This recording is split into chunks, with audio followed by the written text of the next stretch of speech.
Hey guys, we need to get started on our Jane Eyre project. Okay, but what should we do? I definitely don't want to read the book again. Okay, then how about we watch the movie on Netflix? Yes.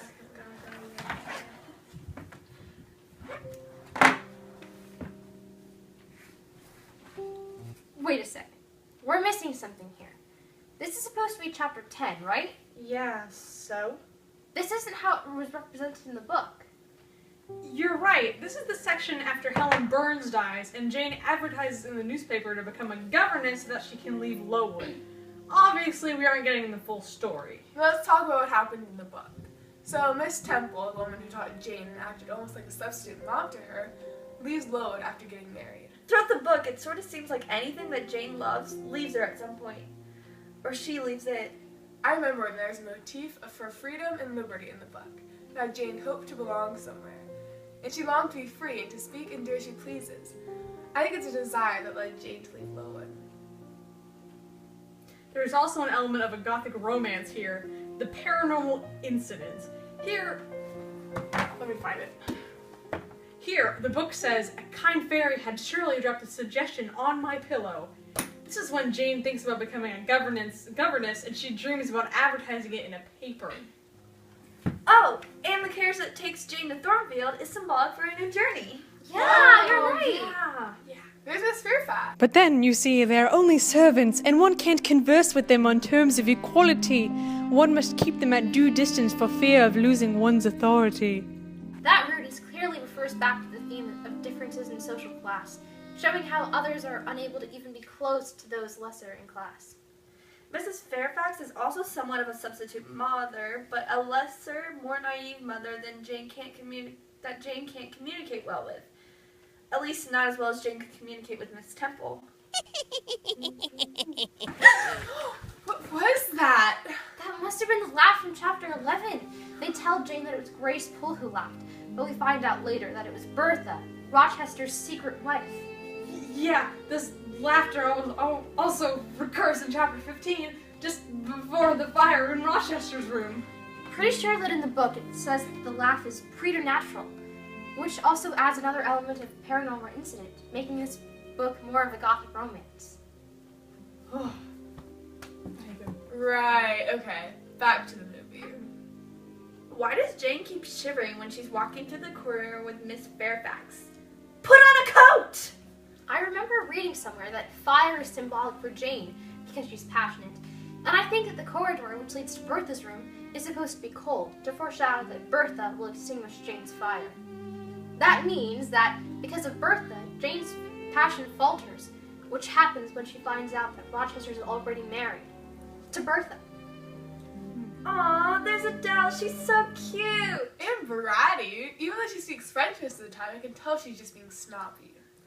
Maddie, she doesn't know that she's being rude because she's been spoiled all her life. Plus, later in the book, she at least makes an effort to work hard so that she can get Rochester's attention.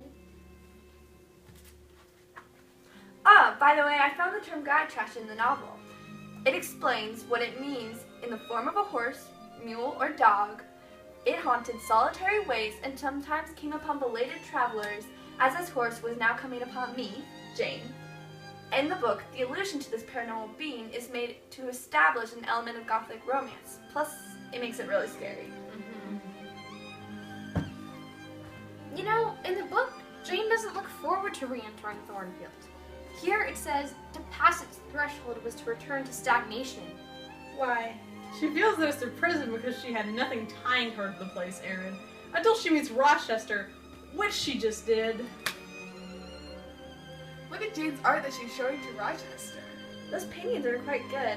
I'm not sure why Rochester has to be so snobby about it. Mrs. Fairfax said that it is in Mr. Rochester's nature to be rude. Why? Didn't his brother just die? And wasn't his family really totally dysfunctional? Yeah, his brother died recently, you know, in the book.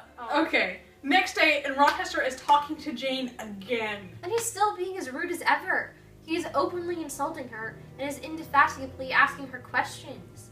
But look, she's being almost as snarky as he is when she's answering, just by being concise in her answers. what caused her to make such a transition from being so composed and collected before Rochester arrived, and now being so dang sassy when he is here? I think it's that Rochester is sort of Jane's foil character, in that they oppose and bring out their actual personalities. Before Rochester, Jane didn't have anyone to oppose or be snarky with. Now that Rochester's here, Jane will be more intrepid while remaining respectful, as Rochester is her employer. Jane keeps talking about his eyes. Is that playing on the eyes or the window of the soul thing? I guess so. Well, now we finally have some evidence that rude Mr. Rochester actually has a soul.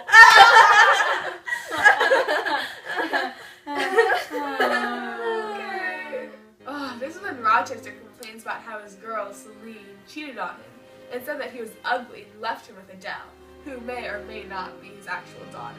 Yeah, the snake of jealousy line is in like every other sentence here. I think it's safe to say that jealousy is motif. Wait a second. Where are we in the story? We're still in chapter 15. This is when Rochester's room is set on fire. This is the second time we hear the Again, Jane thinks it's Green Pool that laughed, and now Jane realizes that something is burning and rushes to Rochester's room. Whoa! How's Rochester not awake and realizing that his room is on fire? Look, there's Jane and she's grabbing a water basin. Ha! She totally just drenched him. In the book, it says that she baptized the couch afresh. The phrase definitely reflects Charlotte Bronte's religious upbringing. Her father was a very religious Anglican. So now, Jane tells Rochester about hearing Grace Poole in the corridor and how she suspects that Grace is responsible for the fire. Rochester seemingly takes that into consideration. Why is he acting so weird and somewhat loving towards Jane? Why does he have such a strong grip on her arm? It looks like he's hurting her. Oh, he let go of her. Thank goodness. What's wrong with him? Half the time he appears to be in love with Jane, and the other, he's just a jerk towards everyone. Yeah, definitely. Now we're in chapter 16. Oh, I remember this. Yeah, this is when Rochester tells all of his other servants that he accidentally left his candle lit, and that's why the room caught on fire. He never once mentioned Jane or Grace Poole. Oh, so Jane took it upon herself to question Grace Poole, who acts composed as if she didn't set the fire, you know, because she didn't. Oh yeah, so Jane remembers why Rochester didn't say anything about Grace Poole, and starts to consider that Rochester's in love with Poole. And Jane starts to realize that she is falling in love with Rochester, especially when she says, "Yet," says the secret voice which talks to us in our own hearts, "you are not beautiful either, and perhaps Mr. Rochester approves you. At any rate, you have often felt as if he did, and last night, remember his words, remember his look, remember his voice." Jane has so many questions to ask Rochester, and she knows that she is free to ask him these questions because, it says here, she knew the pleasure of vexing and soothing him by turns. It was one I chiefly delighted in, and sure instinct always prevented me from going too far. Retaining every minute form of respect, I could still meet him in the argument without fear and easy restraint that suited both him and me. But Jane finds out that he has left for the party and might not come back for weeks or even a year. When Jane asks about the people at the party, Miss Fairfax describes Blanche Ingram, a beautiful lady who has the elegant poise of an aristocrat. And Jane is sure that Rochester loves Blanche, and not her. So Jane subjects herself to drawing a picture of Blanche in a self-portrait to compare herself to Blanche, should she ever feel like Rochester thinks of Jane as anything other than a governess. We can see some of the humility that Jane's years at Lowood instilled in her coming to the surface. So this humility carries over to chapter 17, but we can see that what Jane is doing is not exactly self-deprecating. I mean, sure, she's becoming more humble, but she still has a pretty high self-esteem. And it is in chapter 17 that the party arrives at Thornfield.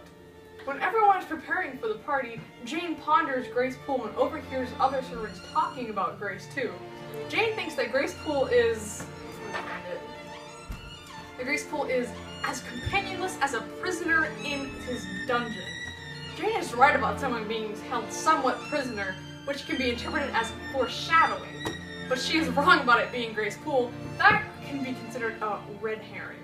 Oh, finally we get to the party. Jane sees everyone arrive, and she and Adele admire the party from afar. But the next night, Jane is present in the parlor when the guests are in there, as per Mr. Rochester's request. We get to see that Blanche is quite a horrible person, as is her mother.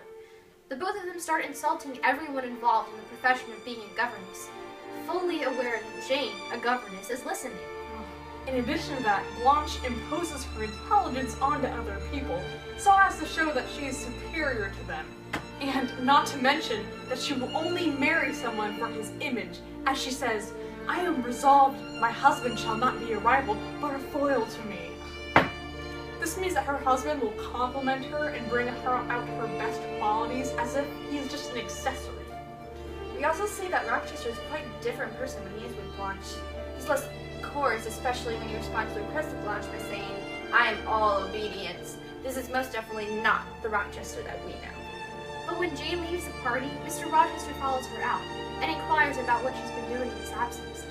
He seems quite concerned about Jane all of a sudden, and almost lets slip a term of endearment towards Jane, especially when he says, "Good night, my..." He stopped, bit his lip, and abruptly left me.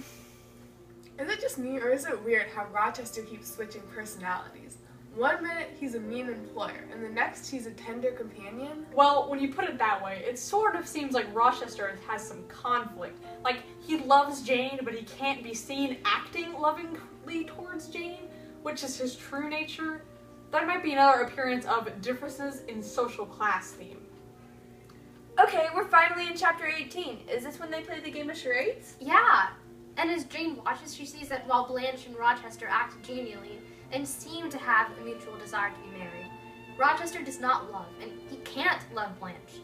It's for that reason that Jane, despite her love for Rochester, isn't jealous of the pair. Jane also realizes that Blanche doesn't love Rochester either. He only wants to marry Rochester for his social class and his money. Wait, Rochester's leaving? Yeah, the book says that he went on a small business trip to a nearby town. Oh. Now, who is that guy? That's Mr. Mason, who we find out later to be Bertha's brother. Jane takes notice that some of the other ladies develop a crush on Mr. Mason because of his looks. But Jane dislikes him because of his looks. She thinks that his face doesn't have any sense of power to it, and his eyes wandered and had no meaning in his wanderings. You see, this description of Jane's opinion serves as a juxtaposition of Mr. Rochester, whom Jane loves, and Mr. Mason, whose appearance seems to irk Jane. It also gives us an idea of what Jane admires most about Mr. Rochester's appearance: his meaningful eyes and his powerful face. Oh, this is when the fortune teller comes. You're right. Blanche goes to see the fortune teller first, and when she gets back, Jane notices that Blanche seems disappointed, as if she didn't hear what she wanted to.